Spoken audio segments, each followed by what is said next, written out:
Yeah, so a little bit more about the market here in Vancouver.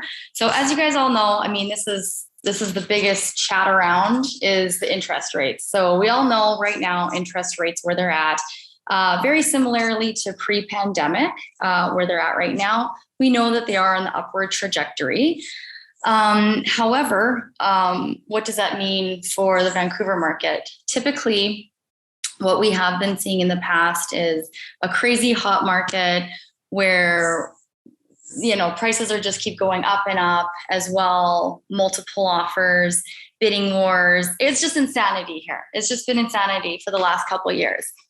However, more recently than not, due to also the interest rates rising a bit, it has put some pressure on the buyers that were trying to gobble up whatever they could at the beginning of the year. And now we're seeing a lot more on the market than we ever have. And let's have a deeper dive into what that looks like from a stats perspective. So from May 2022, so last month, for the detached average price, just over 2 million active listings. This is one that really particularly I find really interesting is that the active listings from last year to this year have gone up quite a bit. However, sales have gone down quite a bit as well. And average days on market has gone up as well. So that's really exciting that we are seeing a lot more listings on the market than usual, and that sales are a little bit down for our buyers out there anyways, which most of us on this chat are, as well investors more predominantly. And it's really cool because lately we've been finding fewer multiple offer scenarios as well, just giving our buyers and investors a lot more time to be able to explore all of their options, to be able to run the numbers, and in a lot of instances, be able to put in terms and conditions. Can you believe that?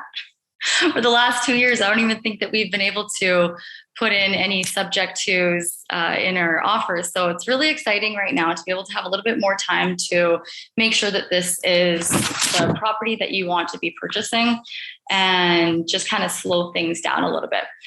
And I kind of wanted to jump over to sales active listings ratio. So in May 2022, this last month, we did see that detached homes 18%, townhomes 35%, and condos 38%. However, if we look over from the year prior, so May 2021, you can see that it's quite a bit higher. So the absorption right now is going much slower than it has in former months as well years. Last May 2021 was it was a record-breaking month by all means. So it's really interesting to see how things have kind of calmed down a little bit right now.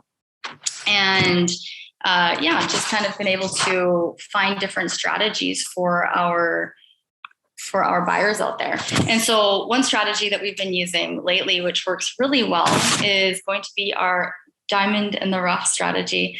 So what we found is when the day on market for a property reaches, I like to use that sweet spot of around 14 days. That's typically when a listing may have gone through its first potential buying cycle. So let's say the seller lists their home and then they get some offers in or one offer in and it doesn't go through. Well, obviously nobody really likes that, but that's where you can also find a good deal. So I usually like to look for around that day on market, about 14 days, and swoop in and, be able to get a deal. So it's been working really well lately. And particularly for our investors right now. Another really interesting stat that has been happening in the Vancouver market is that rents have gone up quite a bit. So I would say in some instances, 20 to 30%. So that's really exciting for any investors out there as well, looking to get into the Vancouver market at all. And, just to be able to get a good deal. Who doesn't like a good deal? That's why we're all here. As well, be able to rent out their property with ease and also at an exceptional price.